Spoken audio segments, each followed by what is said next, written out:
We finally have a fully healthy matchup. Suns versus Rock. Oh.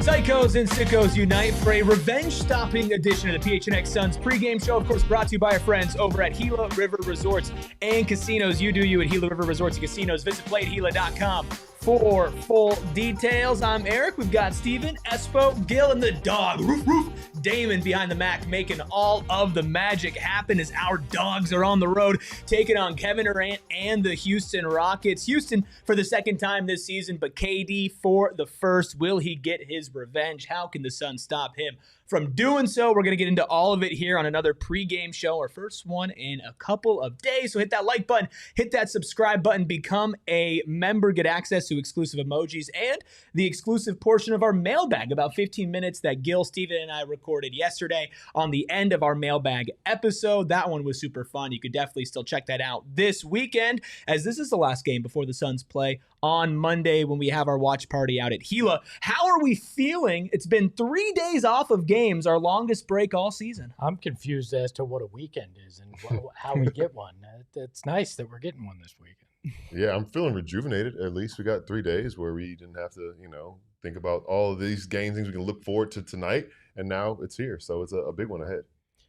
Yeah, I'm looking forward to them figuring things out amidst these injuries that they got that are kind of festering. So I'm assuming we'll get to that next or soon.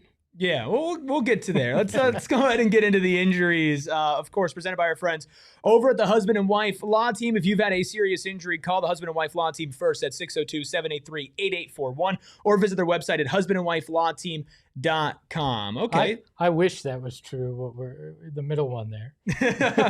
Look, so Devin Booker is out with a right groin strain. Jalen Green out with a right hamstring strain.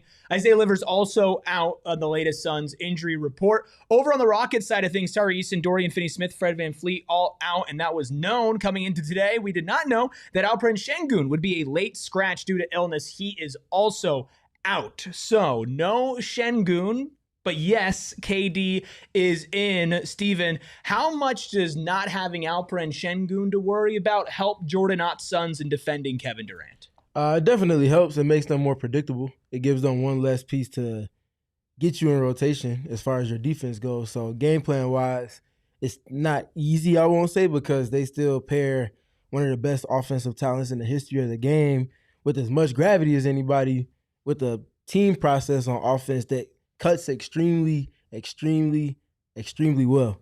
So it's still not going to be easy, but it's a little more predictable in where the ball will go to get to their triggers. When I was thinking about this matchup coming into today before Şengün was a late scratch, I was thinking about Monday and what we talked about with this Suns team and how they defend stars and how they make guys who want to facilitate be more scorers. And obviously we know Alperen Şengün likes to do that, and that was going to make it difficult because he's still at Kevin Durant. So who do you choose? How do you pick your poison? Now that guy is gone, I think we see Kevin Durant get put in some uncomfortable situations or making him do a lot more and making him work to get what he gets. So like you said, doesn't make it easier per se, but it does make it a little bit different in the approach that you have. And it makes it easier for Mark Williams on the offensive end, which I think is a huge win for the Suns tonight. They didn't have Mark in that first matchup, and now they'll have him. They'll have Grayson Allen, and they'll have the ability to really win that center position tonight, because it also, you're not going to have as many double big lineups as you saw with Houston on the regular, which means the Suns' size doesn't come into or lack thereof come into as much of an issue as it has. Yeah, let's see. The Suns just posted their starting five. Colin Gillespie, Okay. Grayson Allen, Dillon Brooks, Royce O'Neal, Mark Williams. As for the Rockets, Amen Thompson starting at the 1, Josh Okogie at the 2, Kevin Durant at the 3, Jabari Smith Jr. at the 4, and Steven Adams at the 5. Look, the Suns, I think, are going to have to lean a lot on their three-point shooting tonight and their three-point shot making, especially without Devin Booker being their hub. With Houston, they are going to try to slow this game down and make it miserable. Which way do we see favoring the Suns? Do they want to play faster, or do you think they can muck it up with Houston? You want to get your hands in the passing lane and get on the run in terms of turnovers. That's how you beat LA. That's how you made them uncomfortable. I think you want to do the same against Houston tonight if you can manage it. And we all know that Kevin Durant can have his turnover problems when he handles ball too often, and he's going to have to do that tonight in part because he's going to be the focal point of their offense. So I think you got an opportunity to turn the ball over and get running. Yeah, when you think about a team like Houston, who is a defensive-minded team at its core, you talk about making a game ugly. That's the way you make it ugly. It doesn't necessarily mean dragging it down into the mud like you would against maybe like an Oklahoma City, but dragging it down and making it a game where you force this team to turn the ball over. You create and generate offense for yourself in the open floor and then force them to create and catch up with you. Talk about their starting lineup, and we talked about how it doesn't have much spacing. Obviously, we know what Kevin Durant is capable of doing as a shooter, but if the Suns can knock down threes, then that's also not even the great equalizer. It gives them an advantage. I think that they have an opportunity to get a big advantage behind the arc. Yeah, I think the big thing for me with looking at Houston's lineup is who else is going to take and make threes for them. Mm-hmm. So they did a decent job defending Reed Shepherd early in the last game. He got loose late, and that really hurt them. But generally speaking, if you're able to take some of those three-point shots that they want to kind of go away from and force them to take those, especially late in the clock, and win the possession battle, that's your outlet to winning this game. So to Espo's point, forcing turnovers. Without Şengün, you should be able to crash the glass a little bit more formidably against this Houston front court without their starting 5. And then the other one is taking care of the ball on your end, because last time out, they only had 11 assists. I think they had 21 turnovers, a season high, and they had a season high in turnover points conceded to their opponent. So if you're trying to win the margins and you can't win the possession battle, that's nearly impossible to do. Well, Steven, I believe those fall into your keys to the game. They do. That's Let's true. go ahead and take a look at those keys to the game. Yeah, first one, like I just got done speaking to, ball security, and you want to win the turnover margin. You can't only have 11 assists.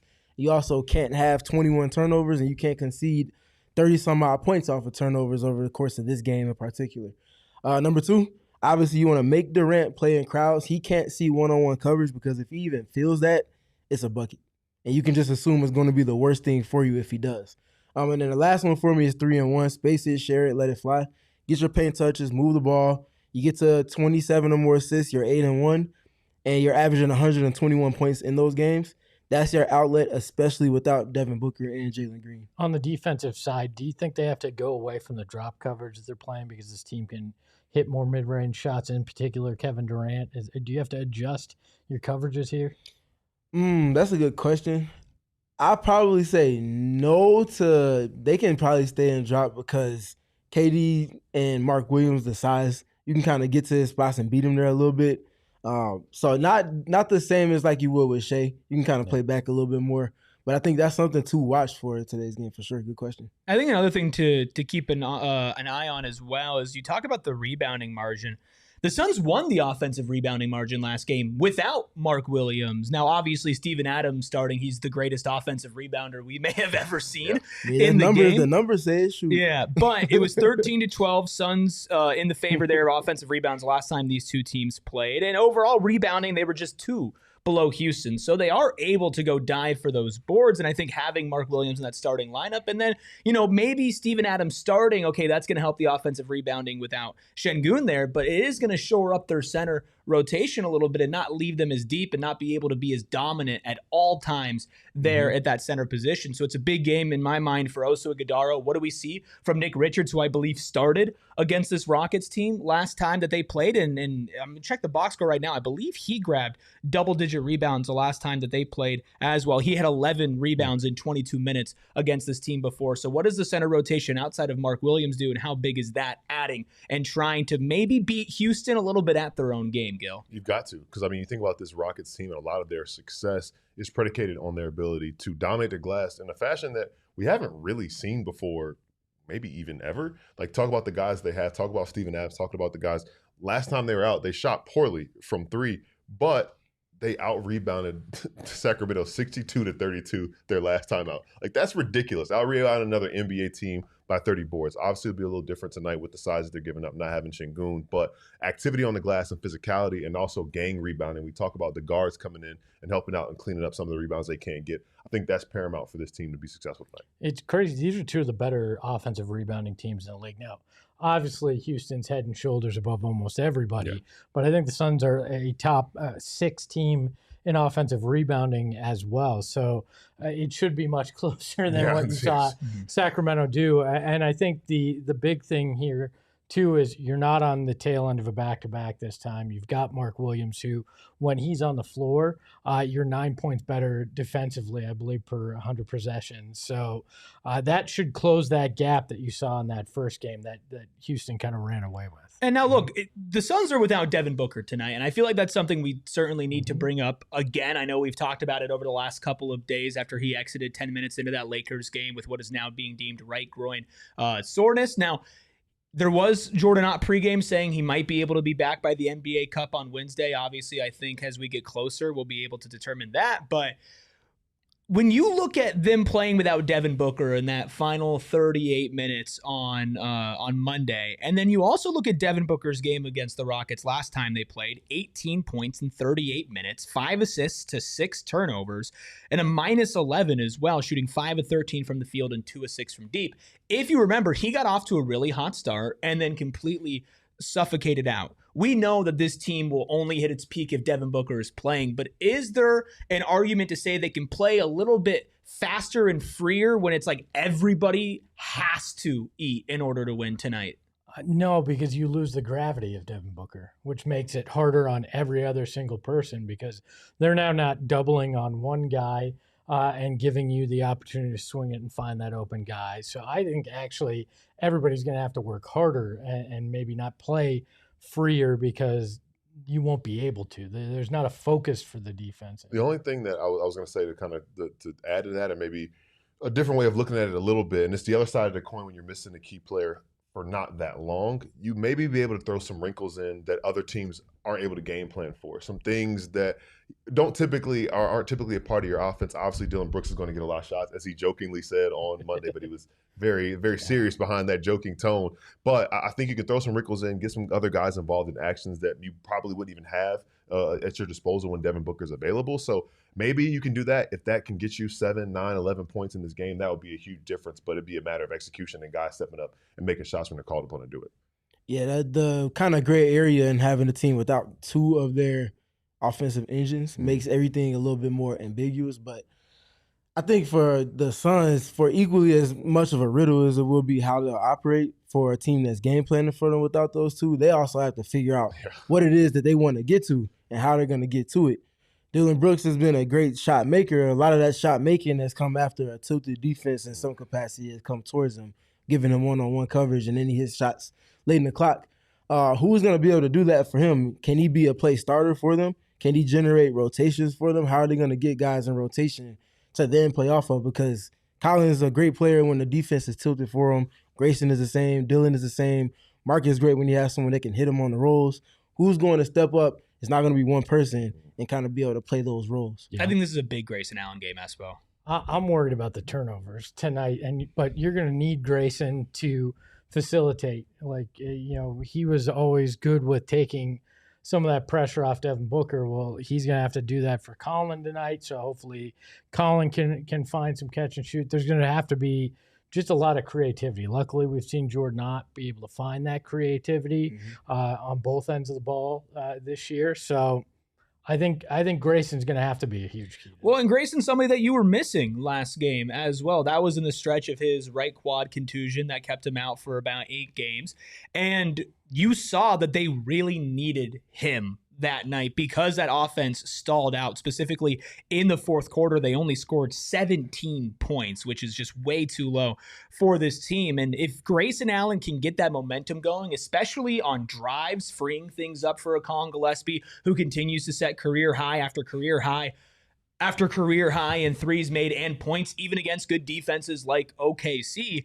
If Grayson can get that type of momentum going, or if Dillon Brooks can do what he did when he checked in for his second stint against Houston, which was really the biggest push of that game against the Rockets, where he had a really tough start, turning the ball over, shooting threes that he was missing, checks out, checks back in, and then plays like the best player on the floor for a little bit of time. If he can come out hitting shots, one of those two guys, and of course Colin thrown in there as well, that's, I think, all you need to kind of get that scramble going and to keep them in a little bit of a blender, especially if they're not hitting threes. If they're not hitting threes and one of your big shooters comes out hot, I think the Suns have a good chance to settle in this game. But if Houston makes it uncomfortable off rip and they can never find their footing, that's a recipe for disaster. Yeah, I think they're going to need Jordan Goodwin tonight too, both defensively and that rebounding he has. But I think you're going to need him to be a guy that's hitting off the bench, especially from deep tonight, because bench minutes and bench points may actually turn this game. I think both of these starting lineups can kind of go back and forth a little bit, but what can each bench do for you tonight? And that's going to be an interesting thing to watch. Yeah, and the last other thing for me, Houston plays the most 2-3 zone in the league, going back to last season and naturally this season as well. Even without Şengün, if they're able to keep Steven Adams around the paint, doesn't have to get up to the level of the screen because there's no Booker, there's no Jalen. Again, how do the Suns find ways to poke at that? They were putting Devin Booker in the middle of that 2-3 zone and the last time they played the Rockets, and they still didn't see the best results in response. And it felt like the 2-3 zone weighed on them. It wasn't for a lack of planning. It was just a lack of execution against it. So what do they do to combat that? Do they go to more pick and roll and find some of those pockets and manipulate the spots that guys are on the floor defensively with? And what's the execution like with that? Yeah, I was going to say, we saw the Nuggets go zone last weekend too, and we talked about it. I was like, do you think that this team is going to turn the corner and figure out how to execute? Is it a matter of seeing it more and having more like that, or is just maybe that's just the book is out on this team, like run zone, it'll flush it and they won't be able to figure it out, especially with the personnel changing too tonight. Matt to the power of Joe with a stat so interesting I had to go fact check it here on the spot, says the Suns are 5-1 this season in rematches against teams that they've played already. That's 100% true. The only team that they've lost to twice this year is the Denver Nuggets, right? And Mark Williams out for both of those games because it was the second night of a back-to-back. Other than that, they beat the Kings after facing the Kings the first game of the season. Obviously, they lost to the Clippers in the first game. They rattled off 2 straight wins over them before. They've beaten the Spurs twice, and they beat the Jazz after losing to them earlier in the week. So that is also a big testament to Jordan Ott, and obviously they've known they've been without Devin Booker for this entire week, so I think that he'll have something up his sleeve. We've got some stuff up our sleeve as well. We'll get to our pregame picks in the line here in a second. Want to read a couple super chats that we have here before we get there. The first one, not technically a super chat, but a prepaid one from Papa Ruby, a member for 2 months, thank you, says, gifting Sean a membership for a month. How do I do that? I'll text you. But thank you for being a member for 2 months, because I don't think you can gift it specifically here in YouTube. But thank you for being a member. And if you are a member, you get a prepaid super chat every single month. So he's celebrating 2 months. So every time you renew, you get a prepaid super chat. So for $5 a month, it's a great deal. Also a great deal when I get to say this name. From Saint Shitbag 69, $1.99 nice. Super chat says, let's not suck. Let's not get blown out. Yeah. Can't say better myself. I think that was Jordan Ott's pregame speech. Probably, yeah. Sounds like a formula for success to me. Yeah. I think Saint Shitbag 69 used to be Steve Keim's School of Drunk Driving. Yes. Which, again, just some elite name combinations here. AIA Edits, always good to have you back here in the chat with a $1.99 super chat. Says, I wish Book was playing today. We all do. You're not alone. Well, most of us, and then like 3 people in the chat don't. So, yeah. Well, look, I'll tell you this: if the Suns look great tonight, there are going to be some people getting some takes off. But I think that would have less to do about Devin Booker and more about how prepared this team looks. They're in the drafts on ice right now. I promise you. Well, look, obviously, I think the line is an interesting thing tonight. Now, Alperen Şengün is out, so I'm curious if this has shifted. But at the time this graphic was made, let's go ahead and get to the line. Of course, presented by Bet365. The line for today, I don't believe we had it made, so let me check it real quick, is a -9.5 for Houston still. What was it, 10 before? I think it was like 11.5 or 10.5. Because in my bet, I did take an alternate spread, which we'll get to here in a second. Actually, let's go ahead and get to it right now. Our pregame picks presented by our friends over at Bet365. Sign up, use code PHNX365, deposit 10, place a bet for 5, get $150 in bonus bets if your bet wins or loses. Bonus bets can be used on the spread, totals, player props, futures, and more. Whatever the moment, it's never ordinary at Bet365. You must be 21 plus and physically located in Arizona. If you or someone you know has a gambling problem and wants help, call 1-800-NEXT-STEP, text NEXT STEP to 52342 or visit problemgambling.az.gov. I'm going to enter myself into a world's fastest ad read competition with that. You slowed down tonight, though. Yeah, a little bit, but I was like, I'm probably going too fast. Let's go ahead and take a look at the standings. You're getting watched. That's what that is. It's a Friday night. Give them a break. Hashtag Unk now. Let's take a look at our standings. We got OG here at plus 189.50, but on a little bit of a losing streak, Gil. Ayrton ducking the smoke against KD tonight, but in second place when it comes to our bets at a plus 52. I'm at a minus 37.75, and Espo, you're at a minus 150. So let's go ahead and start with you, Espo. How are you crawling out of the gutter tonight? I'm just going to completely crush things tonight. Colin Gillespie, 25 plus points. Dillon Brooks, first basket. Grayson Allen, under 16 and a half points at a plus 9,400. You better watch out. That I get like over $1,000 when I hit that. Would be crazy. I think the funniest thing that could happen is Grayson scores 17 and everything else hits. I mean, that would be funny. That'd be very funny. Or Dillon Brooks misses the first shot and then the other two hits. Look, I know I should be picking smaller things and slowly chipping away from the debt, but I just won't do that because that's just not the style that I roll. Well, since Ayrton's not here, let's go ahead and take a look at Ayrton's picks. For the evening, a nice little 3-leg parlay, taking Dillon Brooks, 25 plus points. Colin Gillespie over 24.5 points, rebounds, and assists. And Mark Williams, 7 plus rebounds at a plus 460 with, of course, that plus 30% profit boost over at Bet365. Do we like this bet? I think it's within the realm of possibility. I tried to find Dillon Brooks at plus 18 shots. Tonight. Can we bet on I wish. I couldn't find it. So that'd be like a minus 6,000. Okay, Gil, what are you putting your money on tonight? Oh, a little revenge narrative here and there. Dillon Brooks, 20 plus points. I feel like it's going to be another big night for him. No Devin Booker. Got to step up. Royce O'Neal, after 11 assists last game, I got him over 17.5 points, rebounds, and assists. Also Texas native, so back in Texas, so he's incentivized to have a big game. Kevin Durant over 24.5 points, and Amin Thompson over 6.5 rebounds, which I made this choice before Alperen Şengün was ruled out, so I feel even better about it now that Şengün's not playing. Yeah, getting that 30% profit boost. I like it. I like that bet. Maybe this is a night where Royce has 18 just assists because he just does weird stuff like that. I also went with a parlay here, a 3-leg parlay. I'm taking the Suns plus 9.5 on the spread. This was an alternate spread, obviously, before the line shifted. So I'm loving the value I'm getting on that now that the Şengün is out. I'm taking Kevin Durant over 20 points tonight and Dillon Brooks over 1.5 stocks at a plus 500 with a 30% boost. So not the craziest parlay, but I feel really good about the value. I'm getting a nod from Damon Dog behind the Mac, which makes me feel real good about myself. I definitely need a win, and a win would bring me into the positive tonight. Degenerate approved. I mean, I will take degenerate approved. Shane has been tailing Gil's bets, so if I've got the hashtag dog approval, then I'm feeling good on that. But that's what our bets are. What about how we feel this game needs to go? Let's take a look at the Suns must-win meter for today. I'm honestly expecting a relatively high one overall. Everybody but Steven going with high scores. Steven at a 4, Espo at a 10. I had it at 11, but apparently we can't go to. There are very strict rules. I want smoke pouring out of this thing. Like it's the Kevin Durant revenge game. We're going Gil at an 8. I'm at a 9.2. Ayrton and his glorious cartoon head at a 9. All averaging out to an 8. I feel like we have to hear from Steven. Why so low? You're missing 55 points on average at the bare minimum.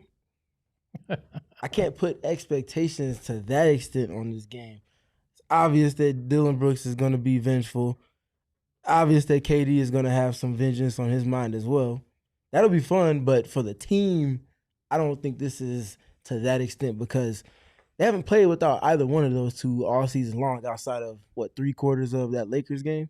That's going to be very different for them. I can't put those expectations on them right now. I just want them to win. Of I course. can't deal with the No. trolls. That's not want. That's need. Well, If I you mean, put that Suns back must up, win. that's it. No, Suns need to win. Is see, what that's. but I need them to win. Yeah. That's That's how why it's the personal I meaning. need them to All No, win. look, Steven, I agree with you, Okay. right? We can't put Okay. all the pressure on them this game. They are missing Booker Green and Isaiah Livers for what it's worth. So I win a modest 9.2. So I knocked them out, knocked them down 0.8, right? But again, it's the first game against Kevin Durant since the trade. That's always going to mean something. And that's why I bought into it. I mean, a little bit. I didn't buy into it too much. I probably would have been higher if the Suns had their full complement of players. But the bragging rights made it an 8 for me. You want to have the bragging rights over the guy that, didn't have the most ceremonious exit. I'm sitting here looking at Ayrton's. It's so fun. Can you put it back up? He looks like frosted tip sling blade. Dude, he hates it. He hates it. And I love my favorite part of the whole thing is just the straight line face. It's so funny, bro. Just straight line, not even a smile. Oh my God, it's awesome. We're all just cheesing it up. Oh man. Okay, well, that's what we want to happen or what we think must happen, but what do we think will happen? Let's get into our score predictions to round things out here on the PHNX Suns pregame show. I want it on the record. I sent this in before Şengün was out. Before Şengün was out. So I will change my prediction. I'm going to flip the score. 108-105. Phoenix Suns win. But everybody else is going with the Phoenix Suns victory as well. Yes, I think it's going to be close, and I think it's going to be high scoring tonight, 127-126. My prediction was also before Şengün was ruled out. I still felt like they would have a little bit of the game plan discipline in adjusting to playing the team for a second time. Evident by the stat that they provided in the chat as well. I just feel like there's a certain level of game plan execution that they kind of evolve with as they get a second and third time against opponents. Yeah, I mean, we were saying page basically 5-point win for the Suns with the Suns finishing in the lower 110s. I think it's just a game where they fight, they scrap, they claw, they hit a couple more shots than the Rockets do, and late in the game they make a couple more plays when they need to, and they pull away with a win. Well, we hope they do pull away with a win. We'll be watching the game with you. We have a watch-along on this very channel. If you're new around here, we do pre- and post-game shows for every single game. We'll throw in a watch-along, 1 or 2 a week, so come hang out with us, watch the game with us, hear us banter throughout all of it, and then come back for our post-game show as well. And while everybody's here, I just want to remind you that we do have a watch party over at Gila River Resorts and Casinos on Monday. Wild Horse Pass Suns take on the Timberwolves at 5:30, pregame at 5. Come hang out beforehand, come hang out during the game, and we'll also be doing our post-game show there. So go phnx.com/events to RSVP for free and to be entered in a drawing. Any final thoughts before we go to a watch-along? Pull up.